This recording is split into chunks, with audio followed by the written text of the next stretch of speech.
pag-asa. Sapat na ang aking kaligayahan. Binuhay mo sa puso kong nalulumbay,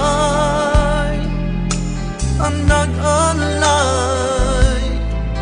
ng isang pag-ibig na walang hanggan.